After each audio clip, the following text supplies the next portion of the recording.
Alors, Laura, pour Alibaba, vous nous le disiez tout à l'heure, le consommateur chinois est plutôt le précurseur, il sera le consommateur européen et français de demain. Quel est donc l'impact sur les stratégies marketing et e-commerce, retail au sens large, pour la France? Comment est-ce que les marques doivent s'adapter? Alors, juste en termes de contexte par rapport à ça, donc on a évoqué ici beaucoup de challenges aussi des marques en Europe pour réconcilier la data, pour suivre le parcours client, les différents points de contact et surtout les différentes interactions avant la conversion. C'est vrai que je vais faire des jaloux, mais quand on est en Chine et qu'on travaille en fait sur un écosystème où tout est déjà intégré, faut savoir qu'Alibaba, c'est les marketplaces pour les marques qui est très connu, mais on a également en fait tout un pan sur tout ce qui est digital media entertainment, puisqu'on a le Youku qui est un peu l'équivalent de YouTube, on a la partie paiement mobile embarqué, on a donc toutes les datas en fait aussi d'Alitrip pour la préparation en amont, pendant et après les voyages. Donc on a énormément de services et même des services physiques, puisqu'on a effectivement développé un concept store sur tout ce qui est proximité sur des épiceries locales. Toutes ces solutions qu'on déploie permettent en fait cette intégration et ce contexte un peu rêvé du consommateur qu'on peut suivre, que ce soit sur ses points de contact physiques, digitaux, réseaux sociaux, puisque évidemment le consommateur chinois est hyper social, il est sur les réseaux sociaux tout le temps, on n'a pas besoin d'engager particulièrement puisqu'il est très engagé déjà, il commente tout. Et il y a une forte prescription sur le Key Opinion Leader en Chine,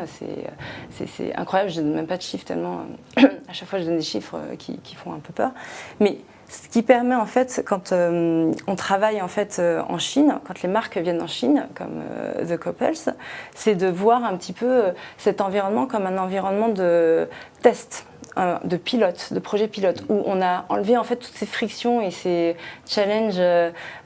plutôt, on va dire, d'infrastructure ou technologiques. Or, là-bas, tout est en place, tout est mis à disposition déjà pour un environnement où vous pouvez vraiment focaliser sur l'expérience client, sur la connaissance des touchpoints, la valeur ajoutée de votre offre, mais de vos messages, de votre brand content, avant, pendant, après, et beaucoup après, hein, puisque tout ce qui est réachat sur la clientèle chinoise est un vrai enjeu, puisque c'est quand même un client volatile, il faut le dire,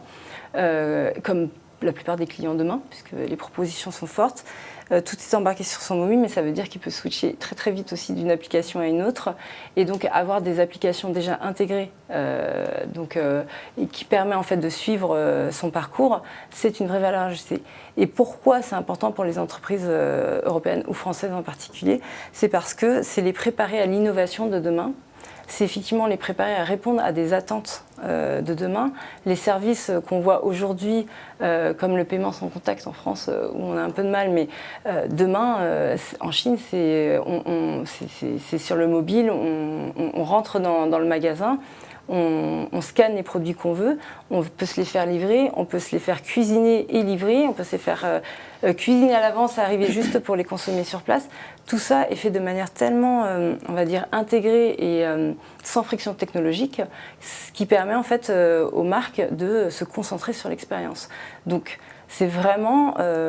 quand on le voit aujourd'hui, pour moi, de l'autre côté, on va dire, finalement pas un marché qu'on doit voir en silo, comme un marché où le pas d'entrée est important, mais un marché en fait où c'est le laboratoire de l'innovation grâce à ses consommateurs, à ses infrastructures qui sont très développées et à des partenaires évidemment comme Alibaba qui permettent en fait ce genre d'expertise et ensuite on va dire de le transposer de manière un peu prévisionnelle et pas tout n'est pas transposable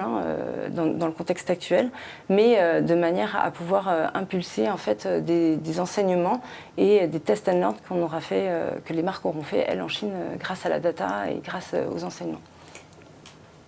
À l'inverse, ces touristes chinois qui viennent 2 millions, si je dis pas de bêtises, en France et qui viennent interagir directement avec les marques françaises, est-ce qu'ils rentrent dans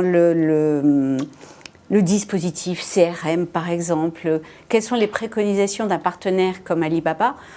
pour faire en sorte d'accueillir et de proposer une expérience personnalisée et continue à ces consommateurs, à ces touristes chinois, en France, par exemple? Alors, la première chose qui est assez basique, mais importante à rappeler, c'est leur offrir la meilleure expérience possible. Donc, quand on accueille un consommateur chinois qui a préparé son voyage déjà en amont, puisque quand les Chinois voyagent, évidemment, ils ont besoin de préparer. La langue n'est pas une langue commune, donc ils cherchent les endroits où on va pouvoir les comprendre. Ils viennent d'un pays où le contexte, l'expérience en fait du retail, donc nous ce qu'on appelle le new retail, est totalement intégré, c'est-à-dire qu'il n'y a pas de différence pour lui quand il arrive en magasin. Il doit pouvoir être reconnu, pouvoir scanner, pouvoir payer de manière facile. Et ils sont très ouverts en fait à découvrir les marques aussi. Il y a une vraie attractivité du Made in France et voilà, une marque découverte ici par quelques touristes chinois peut avoir une ampleur énorme quand ils rentrent chez eux puisque la recommandation est très forte. Ils publient systématiquement sur leurs réseaux sociaux et donc c'est des produits qu'ils veulent retrouver aussi sur les plateformes en fait mobiles et e-commerce on va dire quand ils sont là-bas. Et il faut dire que le paysage aussi en termes de retail et de distribution en Chine n'est pas du tout le même que dans le reste du monde. Et c'est là où la rentabilité du mètre carré des boutiques en Chine est un sujet depuis longtemps, puisqu'il n'y a que quelques grandes villes que tout le monde connaît. Mais la Chine est énorme et le pouvoir d'achat des classes moyennes dans les provinces est très important. Donc ils veulent accéder aux mêmes produits et le digital et mobile est le moyen pour. Donc quand ces produits ont un vrai succès en Chine, les gens cherchent, alors on revient sur cette idée de premier touchpoint, ils vont aller chercher la marque, le produit sur Taobao, qui est notre application principale. Donc c'est là où on va voir l'intérêt grandissant pour la marque. C'est des données qu'on peut effectivement travailler pour dire à certaines marques oui, non, vous allez avoir un succès ou pas. Et à partir de là, travailler aussi donc le parcours d'achat,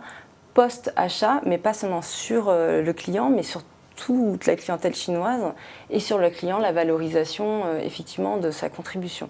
Et donc il y a tout ce parcours d'achat qui est important et qui retentit aussi pour les marques françaises en France, que ce soit sur leur expérience en magasin, puisqu'ils accueillent des gens qui ont déjà un niveau d'exigence assez important, sur la préparation aussi évidemment de leur voyage, donc ça veut dire pouvoir targeter en amont du voyage et a posteriori, après le voyage, continuer cette relation avec un client très connecté qui peut être prescripteur, voire ambassadeur de la marque dans le pays et développer à partir de là tout un autre business model, on va dire, ou en tout cas une autre opportunité business en Chine.